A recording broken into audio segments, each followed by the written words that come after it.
Alors, bonjour à tous, bienvenue au Café Marxiste. Aujourd'hui, on poursuit notre petite série de philosophie marxiste avec Georges Gastaut.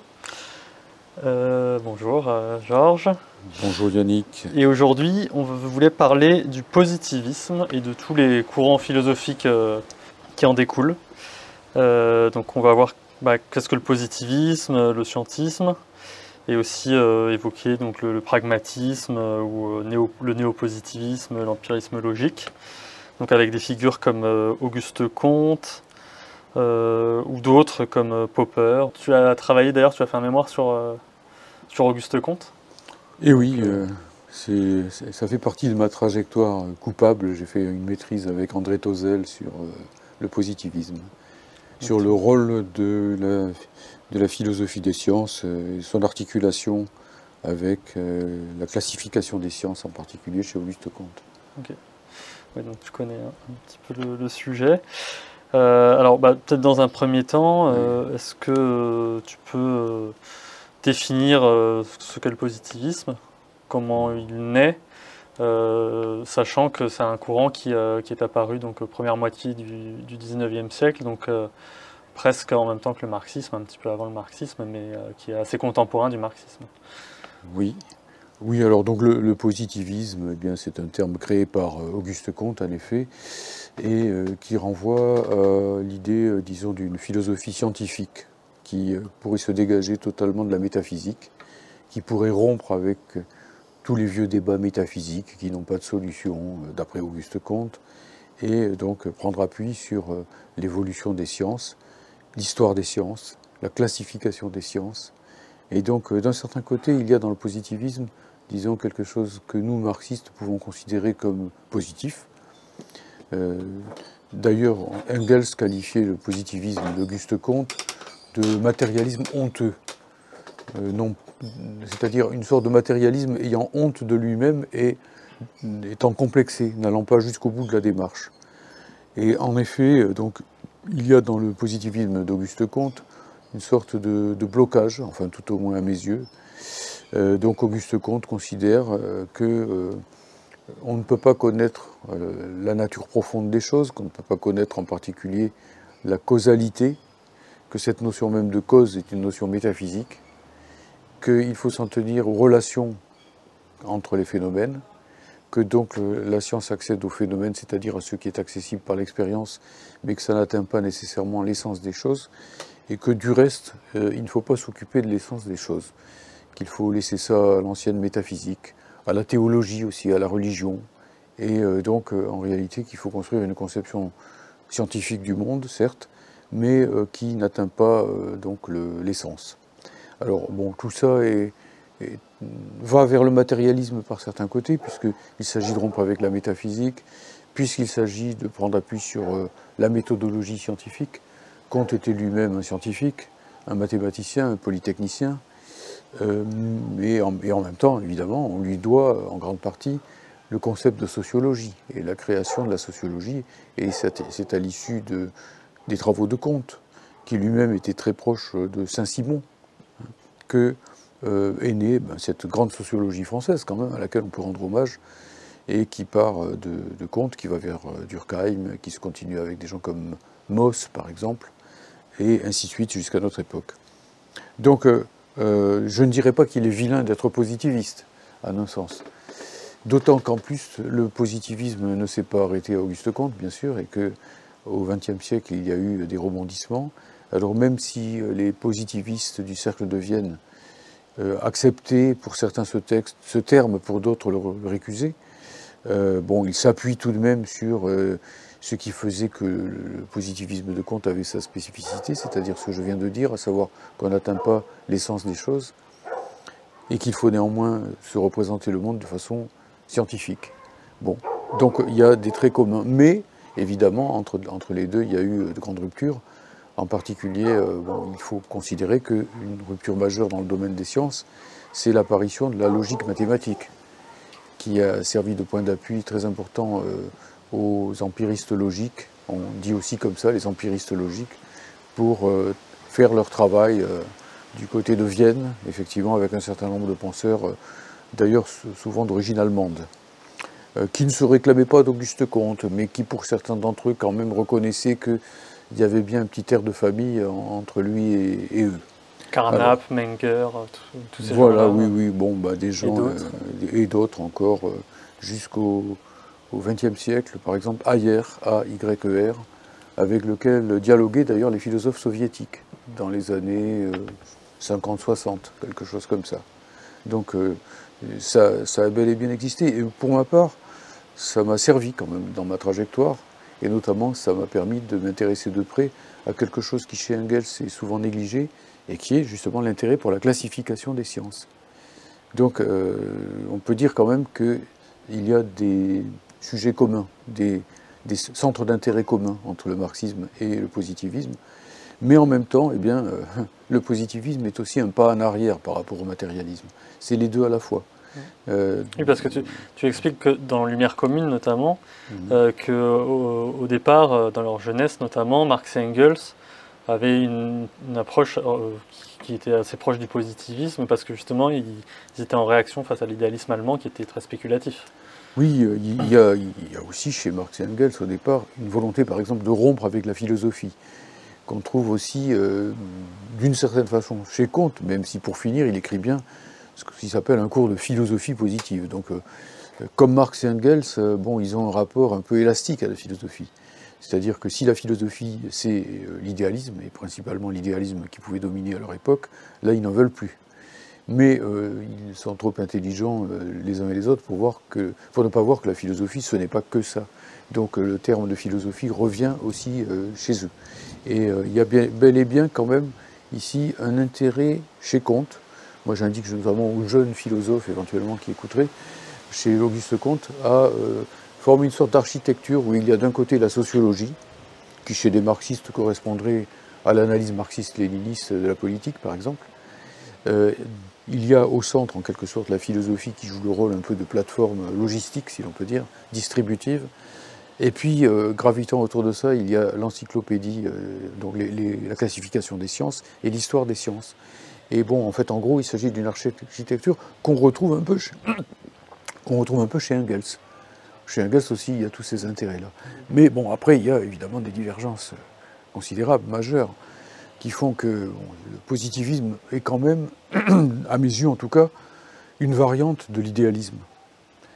Il tend vers le matérialisme, mais il n'y arrive pas. Et il ne veut pas y arriver, parce qu'il y a aussi des blocages politiques. Parce que si on va jusqu'au bout du matérialisme, jusqu'au bout de la philosophie des Lumières matérialiste, on tombe forcément, à un moment ou à un autre, sur la question du socialisme, sur la question du communisme. Et bon, Auguste Comte n'est jamais allé jusque-là. Il voulait bien s'adresser au prolétariat, mais c'était pas un révolutionnaire. Et bon, donc, chez les théoriciens du cercle de Vienne, il y a bien un certain intérêt pour l'éthique, par exemple, mais on ne sent pas le même intérêt pour la politique. Et bon, en tout cas, il n'y a pas de lien du tout avec le prolétariat.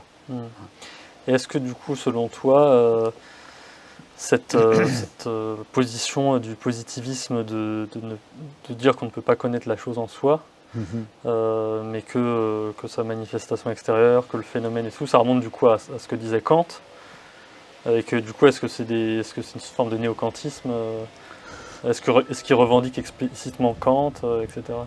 Alors, bon, pas tellement pour ce qui est d'Auguste Comte. Bon, Auguste Comte, lui, se réfère surtout à l'histoire des sciences. Au départ, c'est pas un philosophe de formation, c'est un mathématicien. Et donc la philosophie allemande, qui plus est, peut-être qu'il ne la maîtrise pas autant que Marx et Engels pouvaient le faire, ne serait-ce qu'à cause de la langue. Mais globalement, disons qu'en gros, il n'y a pas de filiation véritable, à mon avis, avec Kant, mais il y a au moins une parenté, une analogie. C'est-à-dire que, bon, quand on est entre, passez-moi l'expression, le cul entre deux chaises, entre le matérialisme et l'idéalisme, on veut bien prendre l'esprit scientifique, ça c'est pour le matérialisme, mais on ne veut pas aller jusqu'à dire que la science permet d'accéder au fond même des choses. Et ça laisse une grosse place à l'idéalisme. Parce qu'évidemment, si on dit qu'on ne peut pas atteindre le fond même des choses, l'essence, en quelque sorte, eh ben, ça veut dire peut-être que d'autres doivent s'en occuper. Et à ce moment-là, qu'on le veuille ou non, on laisse une place à la théologie et à la religion. Alors évidemment, chez Auguste Comte, ce n'est pas le cas, puisqu'il combat ce qu'il appelle l'esprit théologique.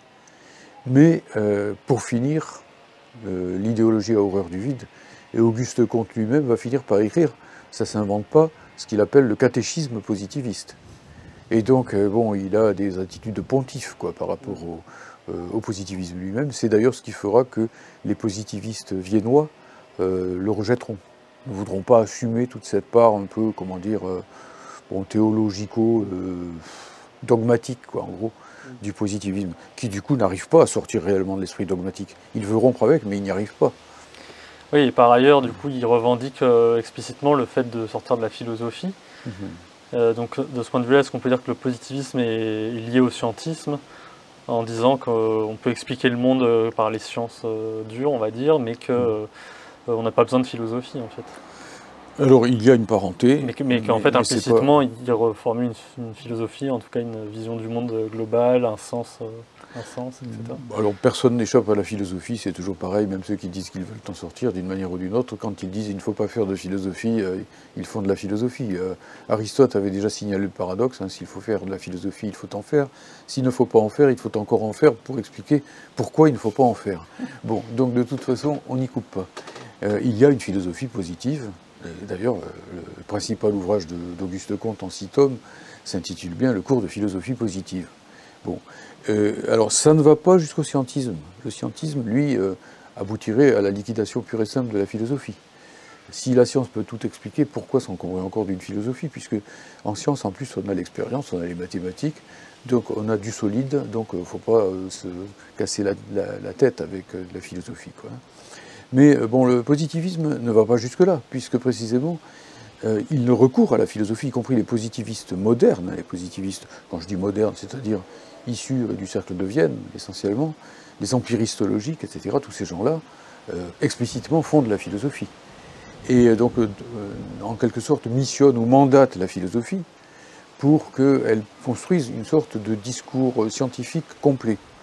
C'est-à-dire, en gros, que comme chez Auguste Comte, quand même, et ça fait le lien avec le positivisme logique de Carnap et d'autres, eh bien, il y a la volonté de rendre la science plus cohérente. Car au fond, à notre époque, il y a des sciences de tous les côtés, mais elles ne s'unifient pas, et donc l'idéologie, la métaphysique, etc., tout ça domine, et toutes sortes de discours impurs, qui n'ont pas de sens en réalité, qui sont pure idéologie, continuent à infecter la tête des êtres humains. Et donc il s'agit de doter les humains d'une véritable conception scientifique du monde. Et pour ça, paradoxalement, il faut passer par la philosophie. Parce que qui est-ce qui va faire les coutures? Et qui va en particulier s'intéresser suffisamment au langage que nous utilisons et traquer tout ce qui, dans le langage courant que nous utilisons, et que souvent les philosophes reprennent d'une façon un peu naïve, peut en quelque sorte charrier de conceptions anti-scientifiques. Bref, la philosophie est un peu dans le rôle du médecin et qui administre une purge, et qui donc va purifier le langage, notamment à l'aide de la logique, pour qu'il n'y ait plus dans nos expressions, dans les expressions qui se font sur le monde qui nous entoure et la société, que des propositions véritablement dignes du nom de scientifiques. Donc la philosophie joue quand même ici un certain rôle. Je dirais qu'en un sens, elle est le pont vers le scientisme, qu'elle s'annule dans le projet de fabriquer un discours ou une conception scientifique générale du monde. Mais en attendant, tant que cette conception n'existe pas, on a besoin de la philosophie comme une sorte de transition. De boussole pour découvrir ce qui reste à découvrir. Voilà, pour mettre en place, en quelque sorte, pour fournir une carte qui permettra ensuite à la science, proprement dite, d'étudier le terrain lui-même. C'est pas la philosophie qui va nous dire ce que c'est qu'un atome, c'est pas elle, et d'ailleurs les marxistes seraient d'accord là-dessus, c'est pas les philosophes qui doivent nous dire ce que l'esprit humain, bon ça c'est par exemple la physique nucléaire ou par exemple les neurosciences qui vont nous dire ça, mais la philosophie est nécessaire pour orienter en quelque sorte tout ce Oui, et puis au-delà de la connaissance scientifique du monde, il y a aussi les questions de morale, d'éthique, et ça, on peut les traiter que par des questions philosophiques qui sont purement liées aux sciences humaines. Et oui. Alors bon, évidemment, il faudrait peut-être entrer plus dans le détail pour Auguste Comte. Lui, il irait jusqu'à dire que la politique elle-même doit devenir une politique positive, puisque c'est pour ça qu'il veut fonder une sociologie scientifique, qui doit en quelque sorte, comment dirais-je, orienter la politique. Mais, bon, évidemment, est-ce qu'on peut faire totalement entrer la politique dans toutes ses dimensions, notamment le fait qu'il existe un art politique, et même un art de la guerre, hein, comme diraient certains théoriciens chinois, est-ce qu'on peut la faire entrer totalement dans le domaine de la science? Est-ce que la science n'est pas là pour aider, soutenir en quelque sorte, éclairer la politique? Mais après, les choix politiques sont des choix politiques, et ce sont des choix. Et ils ne sont pas de l'ordre, tout simplement, de la déduction, quelque part.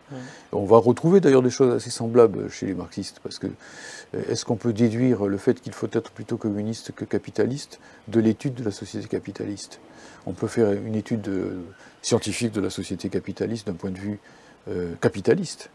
Et bon, on peut même se servir du capital, si on est un capitaliste intelligent, pour décrypter le monde actuel et mieux combattre le prolétariat, quelque part. Tu parlais de déduction, et tout à l'heure aussi, donc tu parlais du fait que le positivisme ne s'intéresse pas aux causes, mais en même temps, tu disais que ce qui l'intéresse, c'est les liaisons entre les choses, entre les phénomènes. Mais du coup, ma question, c'est à partir du moment où on cherche les liaisons entre les phénomènes, on s'intéresse quand même inévitablement à des causes. Puisqu'on essaie de comprendre les liens entre les événements, entre les choses. Mais donc c'est quoi, quelle est vraiment la différence jusqu'où va le positivisme et qu'est-ce qu'il refuse vraiment de voir? Eh bien, on peut constater qu'entre deux... Enfin, c'est Hume. En fait, il faudrait remonter jusqu'à un théoricien anglais qui s'appelle David Hume, enfin écossais d'ailleurs, à vrai dire. David Hume, qui était proche de Jean-Jacques Rousseau, par exemple, au XVIIIe siècle, et qui faisait remarquer que dans nos propositions scientifiques, nous lions les choses les unes aux autres, mais que nous ne savons pas forcément pourquoi A est toujours lié à B. Par exemple, au XVIIe ou XVIIIe siècle, on va avec Newton et ses successeurs étudier l'attraction universelle. Bon, on peut constater que les corps exercent sur eux une attraction, selon une certaine loi qui est la loi de gravitation universelle, proportionnelle à la masse des corps ou inversement proportionnelle au carré de leur distance, ou des choses comme ça. Mais bon, pourquoi? Pourquoi est-ce que les corps exercent une attraction les uns sur les autres? On peut toujours dire que c'est la force de gravitation, mais c'est pas une explication. Ça, c'est simplement donner un nom aux choses sans véritablement... Donc, il y a eu, surtout d'ailleurs avec l'argument newtonien, d'autres encore, mais l'argument newtonien, l'idée qu'on peut lier les choses entre elles, mais que le pourquoi, le comment, donc nous dit Auguste Comte, le comment nous est accessible, on peut passer de A à B et dire comment on peut procéder à un certain trajet, et donc du coup, ça peut nous permettre d'agir sur le monde réel. Comte disait qu'il fallait savoir pour prévoir, et prévoir pour agir. Bon, là d'accord, donc le positivisme, son but, c'est de donner des moyens à la technique. C'est au fond une philosophie d'ingénieur, quelque part. Qu'on retrouve beaucoup dans le milieu scientifique d'ailleurs. Voilà le milieu scientifique et le milieu technicien aussi, bon, est souvent positiviste. Après tout, qu'avons-nous à faire? Au fond, un médecin, par exemple, d'un certain côté. Alors, je ne dis pas, c'est pas ma position. Je pense pas que ça serait la position d'un médecin marxiste. Mais un médecin peut très bien se dire que si on constate que l'aspirine supprime le mal à la tête, eh ben voilà, on n'a pas besoin de savoir pourquoi. Au fond, pourvu que ça marche.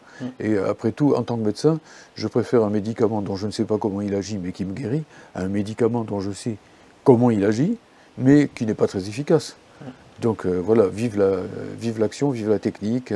Donc on n'est pas loin du pragmatisme dont on va parler après. C'est ce que j'allais dire. Oui. Mais n'empêche, bon alors après, si on veut entrer sur le fond, pourquoi est-ce que personnellement en tout cas, et je pense que les marxistes en général ne partagent pas ce point de vue, c'est que en effet, si les phénomènes sont liés les uns aux autres, c'est bien qu'il doit y avoir quelque chose qui les lie. Et de deux choses l'une, ou ce qui les lie, c'est exclusivement dans mon expérience, dans la façon dont je les regarde, dont je les observe, dont j'expérimente sur eux, ou dans la manière dont je raisonne sur eux par le biais du langage, de la logique, des mathématiques, ça n'existe, ce lien, que par ça, auquel cas, c'est pas objectif. Et la science elle-même finit par perdre son objectivité. Et il n'y a plus de scientificité véritable, puisqu'au fond, cette scientificité, elle est construite par mon esprit, par ma tête. Elle n'a pas d'ancrage, en quelque sorte, dans le réel. Si, au contraire, nous pensons qu'effectivement, par exemple, l'attraction universelle, c'est bel et bien une loi de la nature, et pas simplement une loi de la science, que les lois de la science sont ancrées sur les lois de la nature, à ce moment-là, eh bien, il faut qu'au-delà des liaisons, de ce qu'on appelle donc le relationnisme, le phénoménisme, le fait de lier les phénomènes, il y ait bel et bien un certain ancrage des relations dans les processus réels, fondamentaux, dans ce que Marx et avant lui Hegel appelaient l'essence des choses. Et donc, ici, en réalité, de ce point de vue, à mon avis, le positivisme et le kantisme sont une régression par rapport à Hegel. Alors une régression, oui et non, parce qu'Hegel est contemporain, bon alors, on ne va pas entrer dans la chronologie, mais du point de vue du fond, du point de vue théorique, c'est une régression. Ils ne pensent pas, eux, que le rationnel est réel et que le réel est rationnel. Bon, voilà, c'est ça. Par exemple. Exactement. Ils ne pensent pas que que la logique elle-même, c'est pas seulement notre logique mathématique produite du dehors, et donc formant un sens bien défini, parce que les propositions s'enchaînent les unes aux autres, et on peut vérifier qu'elles sont cohérentes, hein, mais parce que ça répond à une logique des choses, à une natura rerum, comme disait Lucrèce, c'est-à-dire qu'il y a bien une production du réel par une rationalité qui lui est interne. Et c'est là qu'il y a la grande différence avec le matérialisme dialectique. Le propre du matérialisme dialectique, le nom l'indique, quoi. C'est que d'un côté, il insiste bien sur le fait que la connaissance doit être ancrée dans la matière, et donc passer par le sensible, et donc du coup, elle élimine la théologie, la métaphysique, etc., qui pourrait nous faire penser qu'on accède à certaines connaissances sur Dieu, sur je ne sais trop quoi, en court-circuitant l'expérience. Donc là, il faut s'ancrer dans la matière. Donc de ce côté-là, on est proche de l'empirisme, mais un matérialisme dialectique. Et dialectique, ça veut dire que la logique elle-même, c'est celle de la matière, qu'il y a une dialectique de la nature, par exemple. Et qu'à ce moment-là, la rationalité, la raison, la logique, ne vient pas du dehors, n'est pas parachutée, en quelque sorte, sur la matière. Sinon, d'ailleurs, on se demande pourquoi elle fonctionnerait, pourquoi elle marcherait, pourquoi la nature aurait cette gentillesse, finalement, de correspondre à nos calculs sur elle. Et après, on serait aussi éberlué qu'Einstein, quand il dit, après avoir utilisé la géométrie de Minkowski pour, disons, mettre en place sa relativité restreinte, qui dit ce qui est incompréhensible, c'est que le monde soit compréhensible. Et que donc la géométrie de Minkowski qui a été fabriquée, ou celle de Riemann plus tard pour la relativité générale, qui a été fabriquée en dehors de toute préoccupation physique, marche. Et pourquoi? C'est étrange. Bon, peut-être que c'est parce qu'en réalité, pour ne prendre que cet exemple, en réalité, Einstein va plus loin que Newton, il va jusqu'à la cause, et il nous dit, si par exemple la relativité générale est juste, enfin correspond à quelque chose de fondamental dans le domaine de la physique, c'est bel et bien parce qu'il y a en réalité une dialectique de la matière, de l'espace et du temps. Pas seulement dans ma tête, pas seulement en mathématiques, ou enfin dans les calculs du mathématicien, mais les calculs du mathématicien me permettent d'avoir un outil pour comprendre quelque chose qui existe bel et bien. Si on envoie une fusée dans l'espace avec une vitesse suffisante, eh bien, on va s'apercevoir que le cosmonaute qui est dedans ne va pas vieillir à la même vitesse que celui qui est resté sur Terre. Et ça, c'est pas seulement dans ma tête. Et on vérifie pour les particules qui arrivent du Soleil, par exemple.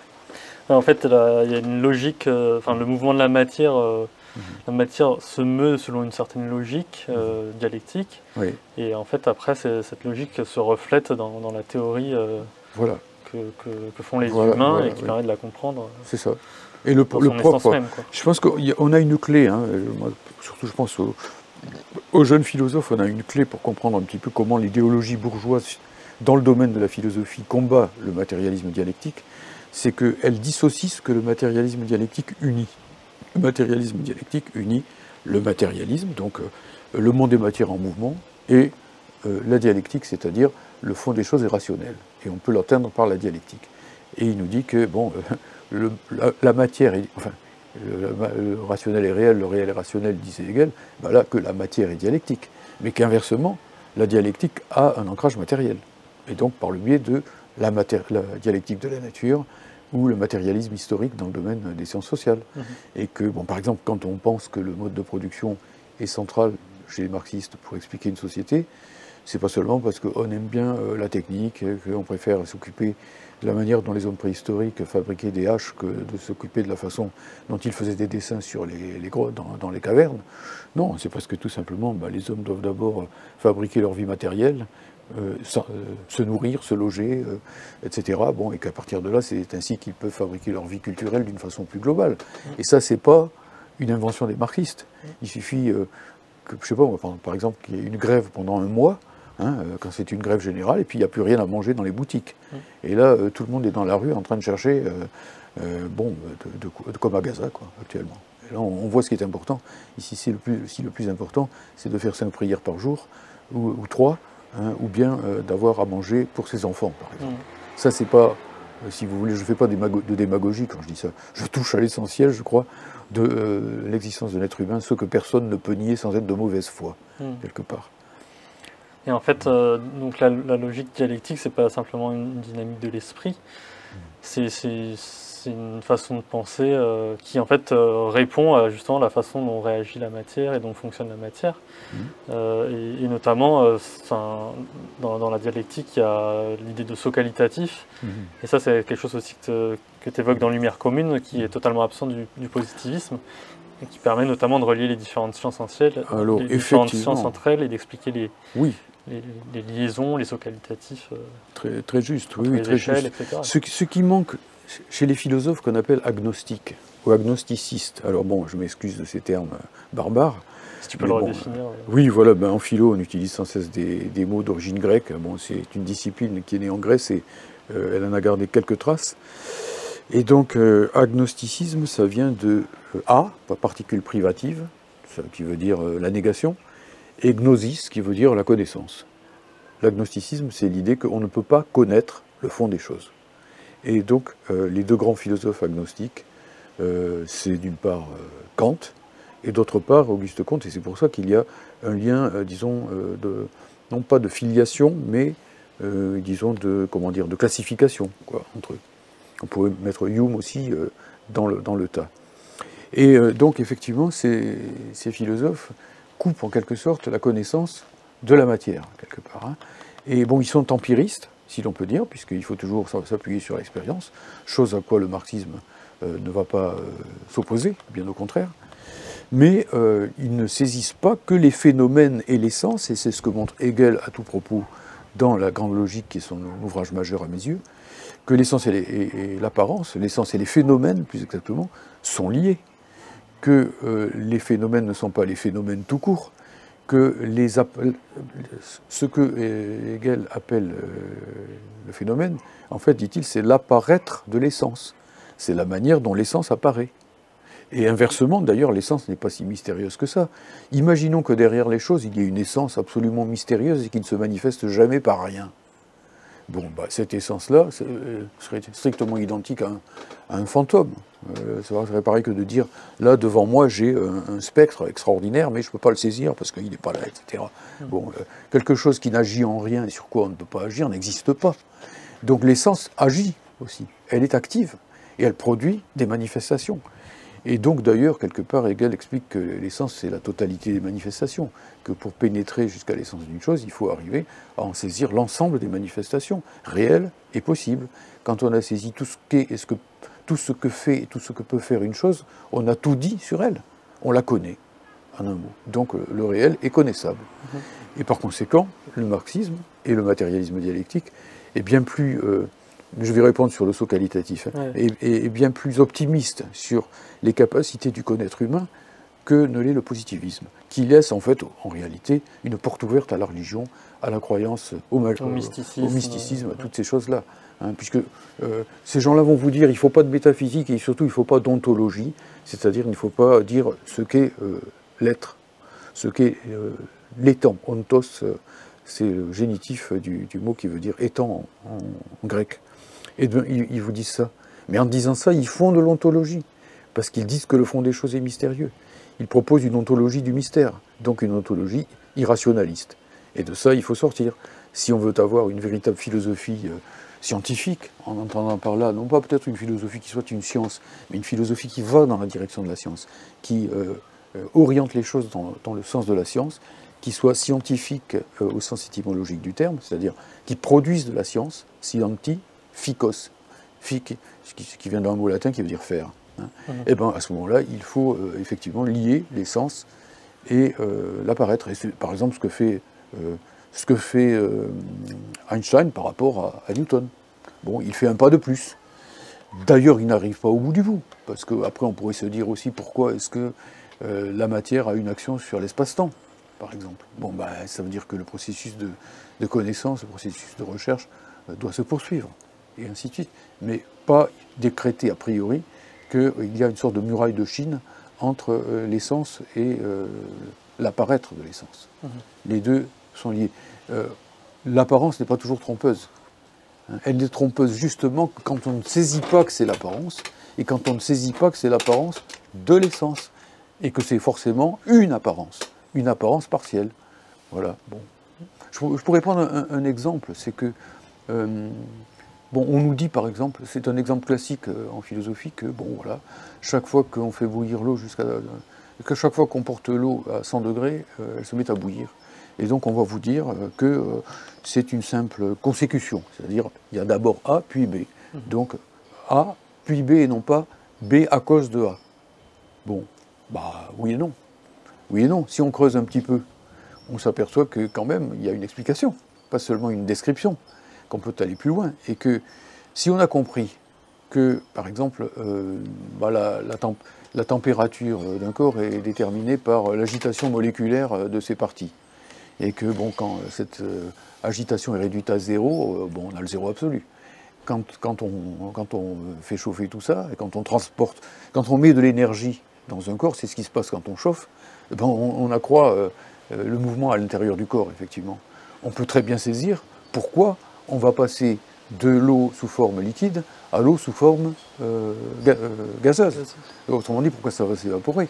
Et comme c'est dans une casserole, et que le bas de la casserole est plus chaud que le haut, il est assez logique que les bulles se forment d'abord en bas. Et donc, en fait, en gros, comme le haut est encore liquide et que le bas est déjà gazeux, ça bout. Voilà, bah écoutez, voilà, est-ce que c'est pas logique ce que je viens de dire? Et c'est pas une logique purement mentale. C'est bien ce qui est en train de se passer. On peut vérifier d'ailleurs que les molécules bougent vachement plus vite quand on est dans un état, quand on s'approche de l'état gazeux, et que, bon, voilà.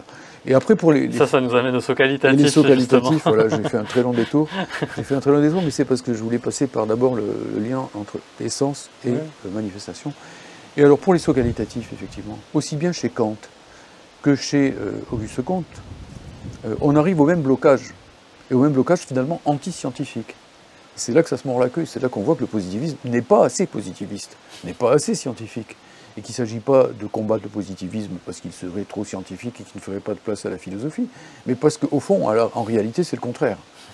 Parce que tout simplement, bah, chez Comte, par exemple, il y a une classification des sciences, elle est intelligente, et même les marxistes, dans une grande mesure, la reprennent. Par exemple, Kedrov, Boniface Kedrov, qui était un épistémologue soviétique du XXe siècle, reprend beaucoup de choses qu'on trouve déjà chez Auguste Comte, et montre que, par exemple, eh bien, il faut que les sciences s'enclenchent les unes sur les autres dans l'ordre suivant, la physique, l'astronomie, la chimie, la biologie, la sociologie, etc. Bon.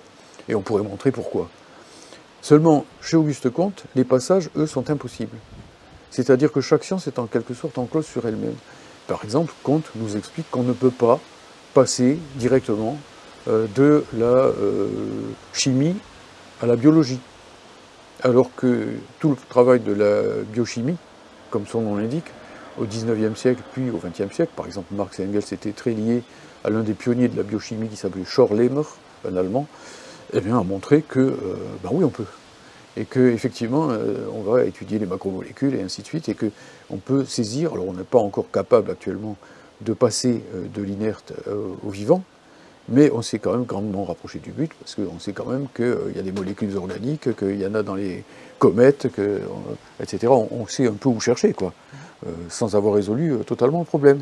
Donc là, ce sont des sauts qualitatifs, parce qu'évidemment qu'un corps inerte, c'est pas la même chose qu'un corps vivant. Évidemment qu'entre les deux, il se passe quelque chose, comme quand on passe de l'eau liquide à l'eau sous forme de glace ou sous forme de vapeur. Il y a bien un seuil. Les 100 degrés, les 0 degrés, etc. Enfin, peu importe, selon les conditions de température et de pression, comme on dit. Mais il y a bien un seuil. C'est ça qu'on appelle un saut qualitatif, puisque, évidemment, l'eau n'a pas la même qualité du point de vue philosophique, selon qu'elle est solide, qu'elle est gazeuse ou qu'elle est liquide. Et c'est déterminé pourtant par des variations quantitatives. Puisque j'ai parlé de 100 degrés ou 0 degré, ça ce sont des mesures, et donc c'est quantitatif. Bon, donc il y a bien une continuité qui est établie à travers la température, et il y a des changements, des seuils qui permettent ici de changer. Et chez Kant, on ne voit pas ça. Chez Kant, c'était déjà la même chose. Kant nous indiquait qu'on ne pouvait pas savoir quelle était l'origine de la culture humaine, qu'on ne pourrait pas savoir quelle était l'origine du vivant, que c'était bon, des choses encloses sur elles-mêmes, en quelque sorte. Du coup, le projet positiviste plus tardif des positivistes modernes, Cercle de Vienne et ainsi de suite, qui consiste à fournir en quelque sorte un discours scientifique complet, en quelque sorte, une conception scientifique du monde. Et là, on est proche du vocabulaire d'Engels. Engels aussi, il parle comme ça. Il ne peut pas aller jusqu'au bout, parce que pour y arriver, il faut bien comprendre les sauts qualitatifs.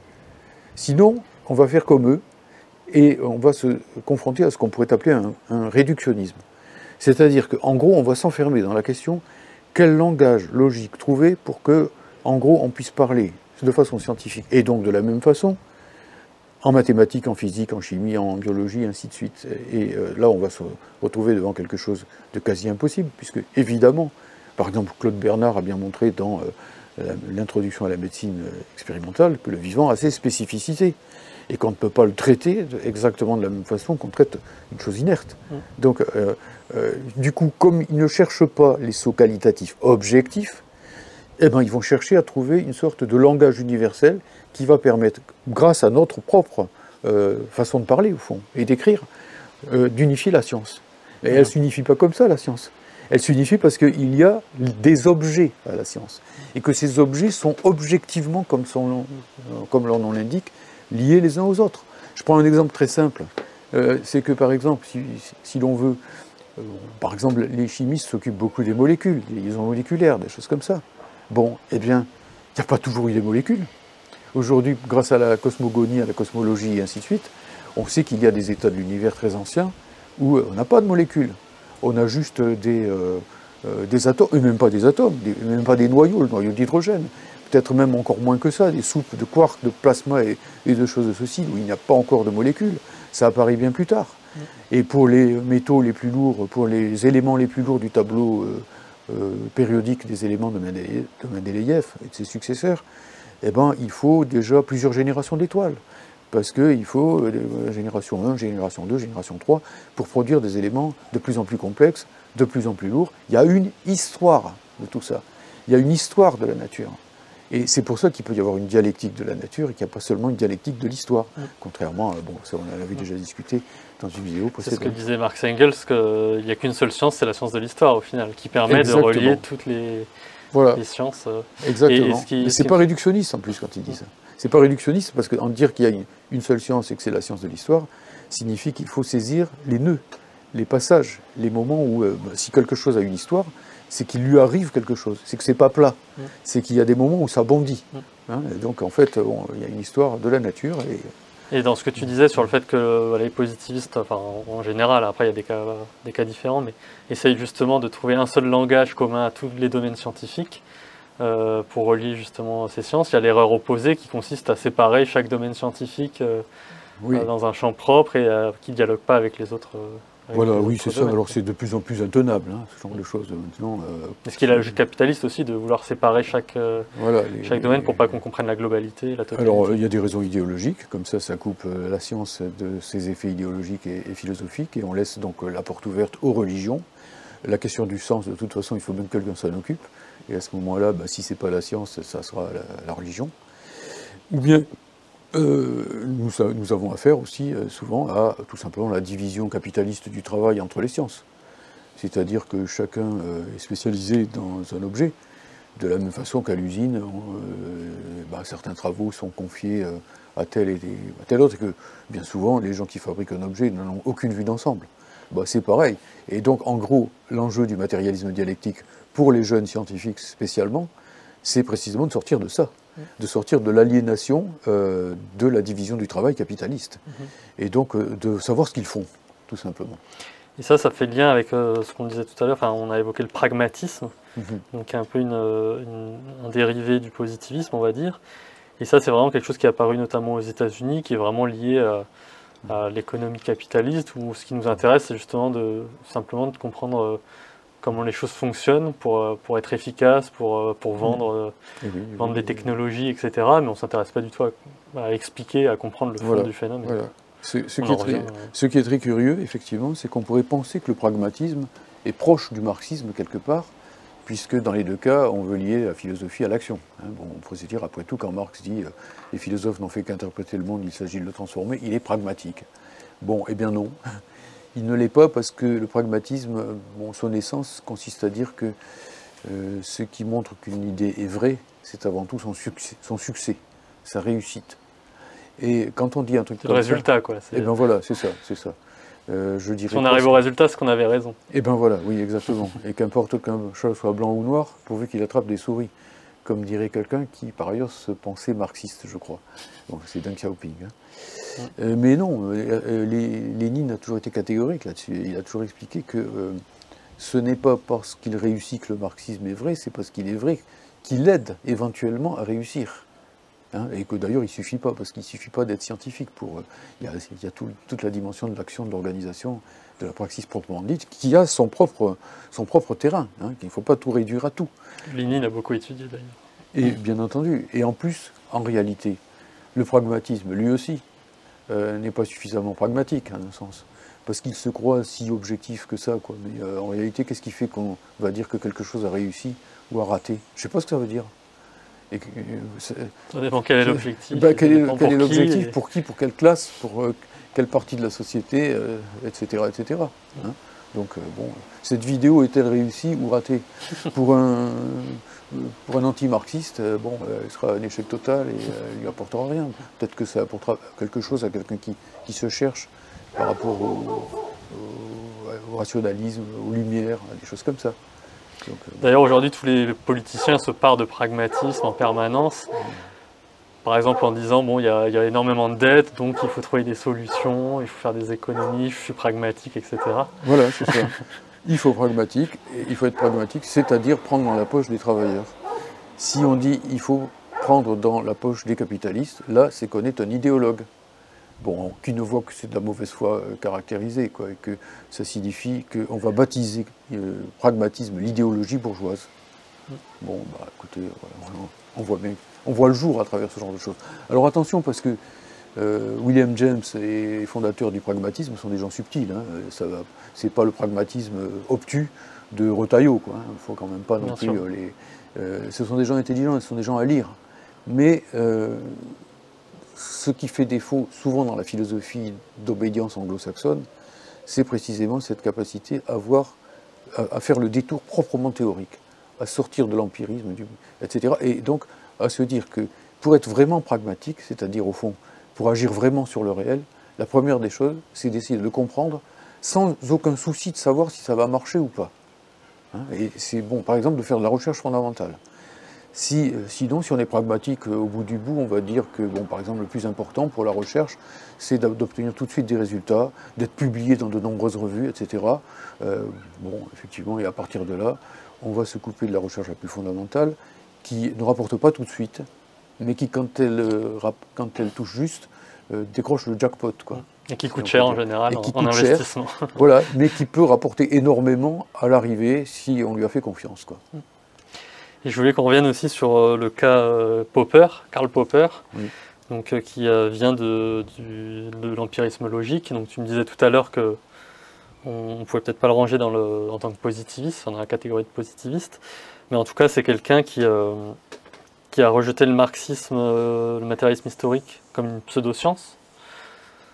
Par ailleurs, il s'est aussi attaqué beaucoup à la psychanalyse. Donc voilà, est-ce que tu peux revenir un peu sur tous ces arguments et quelle était sa position vis-à-vis du marxisme, etc. Oui, alors d'abord pour ce qui est des étiquettes, bon, c'est toujours compliqué parce que vu que les gens du cercle de Vienne ont hésité sur le mot positiviste lui-même, et que ceux qui ont polémiqué avec eux, donc on ne sait plus trop quelles sont les étiquettes qui conviennent, donc je ne me risquerai pas à dire s'il n'était pas positiviste et ainsi de suite. Mais en tout cas, ce qui est certain, c'est que Popper a en particulier voulu produire une théorie de la science, de la démonstration dans le domaine scientifique, et que ça aboutit à une conception qui aujourd'hui est très partagée par beaucoup de scientifiques, qui est l'idée qu'une hypothèse n'est véritablement scientifique qu'à partir du moment où elle peut être réfutée à partir de l'expérience. C'est un paradoxe d'ailleurs. Peut-être ne se rend-il pas compte lui-même quand il dit ça, combien c'est dialectique, hein, puisque il ne faut pas chercher du côté, enfin une hypothèse n'est pas d'autant plus scientifique qu'elle est plus vérifiable, mais qu'elle est plus réfutable. Bon, c'est contre-intuitif, comme ça, à première vue. Il faut se dire, c'est réfutable, c'est pas scientifique. Non, justement, ce que montre Popper, moi je trouve que c'est très intéressant. Il faut pas avoir une attitude primitive par rapport à tous ces gens-là. Ils sont pas marxistes, donc je rejette, et ainsi de suite. Il ne faut pas faire comme eux, quoi. Voilà, il ne faut pas faire comme eux le font par rapport au marxisme. Et donc Popper, effectivement, va nous indiquer que une hypothèse qui ne serait absolument pas réfutable par l'expérience serait en réalité une hypothèse religieuse, une conception religieuse, métaphysique au sens des positivistes. En ce sens, il est positiviste, parce que la bête noire des positivistes, c'est la métaphysique. Hein. Bon, et donc, effectivement, eh bien, il va nous dire par exemple que le marxisme tel qu'il le repère, tel qu'il le pense, ou la psychanalyse telle qu'il la conçoit, sont des conceptions non scientifiques, donc dans son vocabulaire métaphysique, des conceptions métaphysiques, parce qu'elles ne sont pas réfutables empiriquement. Et bon, par exemple, si quelqu'un discute avec un marxiste et qu'il lui dit quelque chose qui va contre le marxisme, eh bien, le marxiste va, par exemple, lui dire « oui, mais c'est parce que tu es influencé par l'idéologie bourgeoise ». Et donc, en réalité, eh bien, le marxiste retombe toujours sur ses pattes. Si on lui donne raison, il est content. Et si on lui donne tort, c'est qu'il a raison encore, mais c'est simplement parce que l'adversaire est prisonnier de préjugés idéologiques, en gros.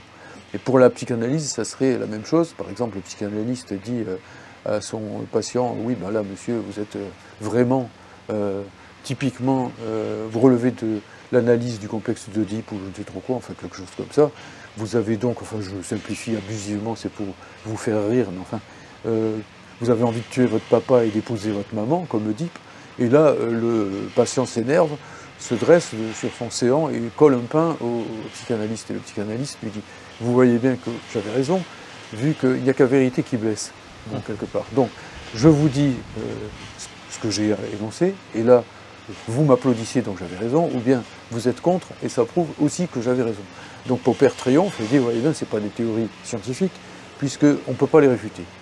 Elles retombent toujours sur leurs pattes. » Bon, alors évidemment, moi je pense quand même que c'est un peu primitif comme... Je pense que l'idée de Popper est intéressante, que sur le fond méthodologique, elle est très intéressante. Après, la façon dont il l'applique au marxisme et à la psychanalyse me prouve surtout qu'il ne les a pas étudiées. Mais est-ce que c'est pas une vieille idée, ça, qui remonte même à l'Antiquité, sur l'idée de réfutabilité, etc. Oui, oui, en un sens. En un sens, puisque bon, Platon, par exemple, expliquait déjà dans l'Antiquité que il valait mieux être réfuté que réfuté.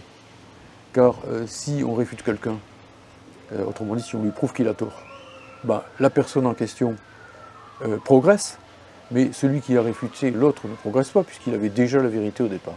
Tandis que si on est réfuté, eh ben, on gagne une vérité et on se libère d'une erreur.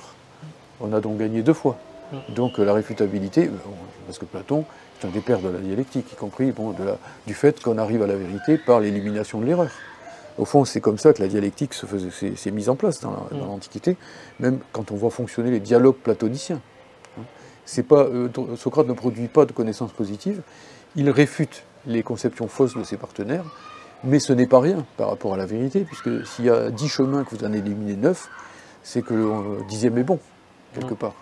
Donc voilà. Donc la conception de Popper est intéressante, mais à mon avis, par exemple, quand il parle de la psychanalyse, il en parle de façon assez primitive, parce que tout au contraire, la démarche de Freud, par exemple, au départ, me paraît très, réfutation empirique, puisque Freud, au départ, c'est un neurologue, Freud, hein, donc quand il a des névrosés, entre guillemets, à soigner, il essaie de les soigner avec les méthodes médicales, classiques. Et c'est justement parce qu'il s'aperçoit que ça ne marche pas qu'il va chercher à passer par d'autres chemins. D'autres explications. Voilà, et puis après même qu'une fois qu'il aura produit une première théorie de l'inconscient, qui s'appelle la première topique, il va constater qu'elle ne fonctionne pas à 100%, qu'elle n'explique pas les névroses de guerre, qu'elle n'explique pas toute une série de choses, et il va proposer une seconde topique. Et qui dit qu'il se serait arrêté là si bon, il avait poursuivi ses recherches. Donc en réalité, et Marx, c'est pareil. Dans le Capital, il donne un certain nombre d'indications sur les lois tendancielles du système. Il les propose dans le cadre. Alors on va me dire, oui, mais ça s'est pas passé exactement comme ça. Ça s'est pas passé exactement comme ça. Parce que tout simplement, le Capital de Marx n'est pas l'étude d'une société capitaliste particulière. C'est une épure. C'est une sorte de modèle très abstrait. Hein. Et bon, c'est comme en physique. Si on prend un modèle très abstrait et qu'on n'introduit pas toutes les données qui sont celles de l'objet concret... C'est une première approche. Voilà. Un gars qui va étudier, tiens, le tsunami là, qui s'est déclenché en Californie, là, en Russie cette fois-ci, est-ce qu'il va balayer les côtes du Japon, de ceci, de cela Bon, on va entrer différents modèles là-dedans. Si le modèle n'est pas assez complexe, bah, il ne sera pas prédictif. Ça ne veut pas dire qu'il est mauvais. Ça ne veut pas dire qu'il est mauvais, ça veut dire qu'il n'est pas assez complexe. Donc il faut le compléter. D'ailleurs, depuis l'époque de Marx, notamment, on a fait une série avec Antoine Vatan récemment. On a vu que les grandes prédictions des principales tendances du capitalisme se sont vérifiées au XXe siècle jusqu'à aujourd'hui. C'est ça, sur le long terme, sur la tendance importante. Après, bon, il ne peut pas prédire de façon précise ce qui va se passer, par exemple, aux Philippines, dans la seconde moitié du XXe siècle en matière de culture du soja ou je ne sais pas quoi. Ça, bon, pourquoi demander ici aux marxistes qu'on ne demanderait pas à la météorologie? Personne ne va demander à la météo de prédire ce qu'il va faire dans 1 minute et demie. Mais on se rapproche, les modèles météorologiques cernent de mieux en mieux la réalité. Aujourd'hui, il était prévu qu'à cette heure-ci, il allait y avoir du vent et peut-être de l'orage, et ça arrive. Bon, et ça marche. Je reviens un petit peu en arrière, mais ce qui me semble, j'aime bien la formule et je trouve que ça permet de bien comprendre que du coup, dans les courants positivistes, on cherche surtout à ce que tu disais, donc à décrire, à comprendre les liens entre les phénomènes et les consécutions, et on cherche à décrire, notamment on s'appuie sur des corrélations, des choses comme ça, mais on ne cherche pas à expliquer ni à comprendre, ou en tout cas on n'arrive pas à expliquer ni à comprendre avec cette approche-là, comme tu disais, parce qu'on ne cherche pas la chose en soi et on pense que c'est pas possible. Oui. Mais ça, je trouve ça très parlant, le fait de seulement décrire, mais ne pas expliquer ni comprendre Bien sûr. Vraiment le réel, quoi. Oui, mais le processus même de la science montre que ça ne marche pas comme ça. C'est-à-dire, en gros, le positivisme est plat. C'est-à-dire que d'un phénomène à un autre phénomène, on rebondit toujours à l'horizontale, en quelque sorte. Mais la science ne consiste pas simplement à surfer sur les phénomènes, elle consiste aussi à creuser sous les phénomènes, quelque part. À aboutir à d'autres couches de phénomènes, je veux bien, mais ce sont des couches de plus en plus profondes. Mais quand on a toutes sortes de couches de phénomènes, on finit par se rapprocher de quelque chose qui s'appelle bien l'essence du phénomène. Je prends un exemple aussi assez facile à saisir. Bon, quand Mendel formule les lois, disons, de la génétique, en gros, eh ben, voilà, il propose des lois qui sont prédictives et qui fonctionnent statistiquement, etc. Enfin bon, toutes sortes de choses comme ça. On est plutôt dans la corrélation, là, quelque part. Les petits pois qui sont ceci ou cela, ou les drosophiles qui sont... On a tous fait ça en sciences naturelles. Bon. Mais ça n'empêche pas ensuite que la biologie moléculaire va par exemple étudier les chromosomes. Et qu'après, dans les chromosomes, elle va trouver des choses qui s'appellent les gènes. Et que petit à petit, effectivement, ce qui n'était au départ que des consécutions, on va de A à B, on ne sait pas trop ce qui se passe entre les deux, il y a une boîte noire entre les deux, ben, la boîte noire, on l'ouvre, et dedans, il y a quelque chose. C'est comme disait Marx, d'abord, on cherche à emmagasiner des connaissances positives, mais après, on doit essayer de comprendre comment ça fonctionne derrière, parce qu'il peut y avoir des corrélations qui, en fait, ne sont pas des causes et qui mènent à des erreurs d'interprétation. D'abord parce que, du coup, alors, il y a deux objections qu'on peut faire au positivisme, au phénoménisme et à tous ces courants qui ne vont pas jusqu'au bout du matérialisme. La première objection, c'est quand même que ça exclut complètement le négatif. Comme le nom l'indique, positivisme, il n'y a que du positif dans le réel, le négatif n'existe pas. Le positif, c'est ce qu'on voit, en gros? Voilà, le positif, c'est ce qu'on... Il n'y a que de l'être, il n'y a pas de néant, il n'y a pas de non-être, il n'y a pas de privation. La privation, c'est dans notre tête.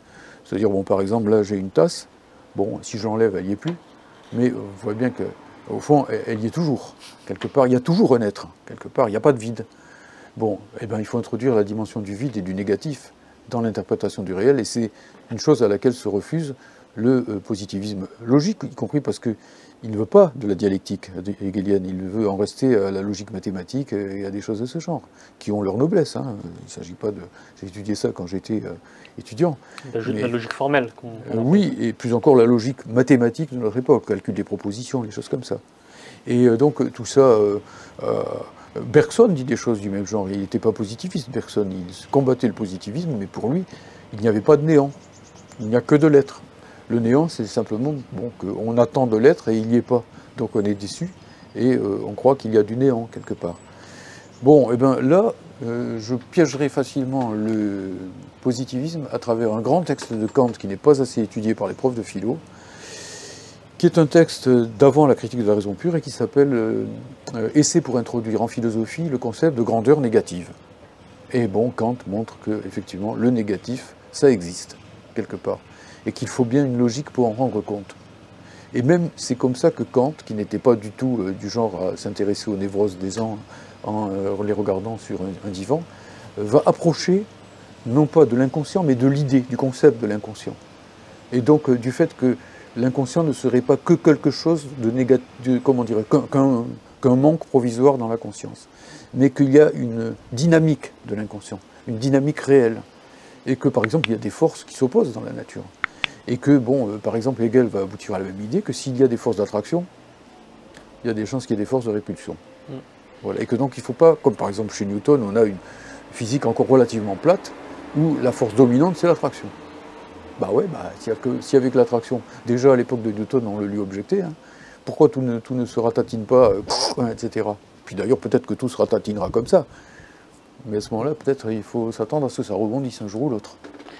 Et donc, ce que tu appelles négatif, c'est en fait des choses qu'on ne voit pas, mais qui sont bel et bien présentes. Pas seulement, parce que là, ça serait, disons, l'essence cachée par rapport au phénomène dans un premier temps. Moi, je veux dire par là qu'il y a des forces qui s'opposent réellement dans le domaine du réel. Hein, et que, donc, par exemple, j'appelle vie, comme disait Claude Bernard, toutes les forces qui s'opposent à la mort, quelque part. Mais dans la vie, il y a un combat en permanence. Le négatif existe, et c'est ce que montre Hegel quand il montre que A, la définition de la lettre A, grand A, hein, le grand A de la logique, n'a de sens que par non-A. Et donc dans l'essence même des choses, il y a du positif, il y a du négatif qui s'opposent. Oui. Et donc c'est ça qu'on a la contradiction dans les choses, c'est ça qu'analyse Hegel. Il y a la contradiction existe dans les choses. Et donc à partir de là, il faut une logique suprême en quelque sorte. Une logique qui monte au-dessus de la logique qu'on connaît traditionnellement, qui refuse la contradiction, mais qui au contraire prenne appui sur la contradiction, non pas pour tomber dans la contradiction, mais pour au contraire la maîtriser logiquement. Et c'est ça le projet de la logique hegelienne. Alors là, si je parle de la logique hegelienne, je vais faire bondir tous les partisans du positivisme à l'ancienne ou moderne, quelque part. Mais bon, tant pis. Il y a un truc qui m'a interpellé aussi dans Lumière commune, c'est donc dans ton ouvrage de philosophie générale à la lumière du marxisme, c'est que tu dis que le néopositivisme notamment constitue un obstacle épistémologique à la compréhension notamment de la physique quantique donc, et de la relativité, mais peut-être sur la physique quantique, est-ce que tu peux dire un peu en quoi ah oui, alors, bon, là c'est un gros morceau, effectivement. Bon, alors on n'aura pas le temps. Peut-être, je ne sais pas, on va voir si le temps, la révolution, si le temps le permet, comme disait un de mes camarades. Bon, là, l'épistémologie, si on n'est pas frappé par Jupiter, bon, effectivement, en gros, ce que je veux dire par là, c'est que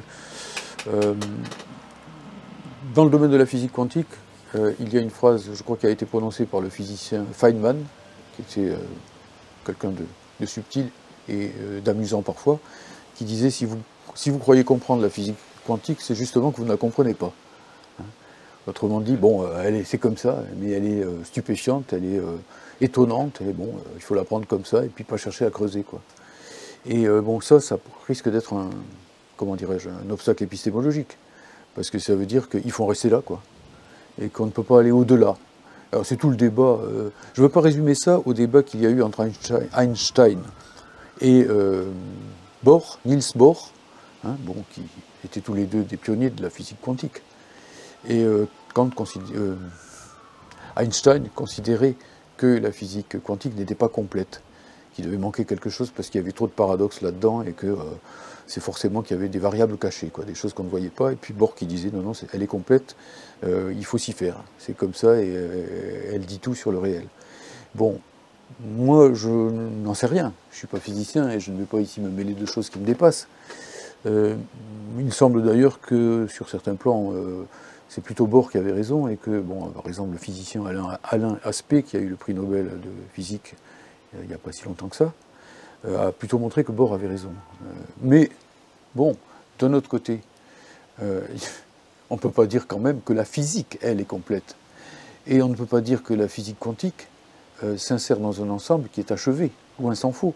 D'abord, on ne sait pas comment l'emmancher, si je puis dire, à la relativité. Il y a deux grandes théories en physique, et elles ne s'accordent pas entre elles.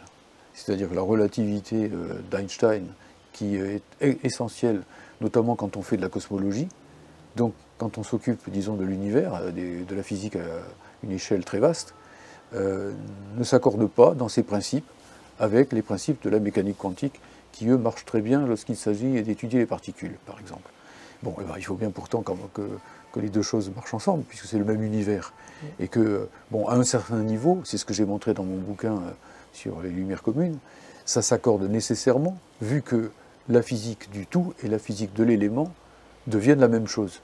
Plus on se rapproche du Big Bang, plus on ne sait pas si on a affaire à l'univers ou aux particules, ou si c'est pas la même chose, ou si c'est pas autre chose que ces deux choses. Enfin bref, donc quelque part, il faut bien que ça marche ensemble. Et puis ça marche ensemble concrètement. L'univers, il est quand même composé de particules. Même les plus grosses étoiles sont composées de particules, quelque part.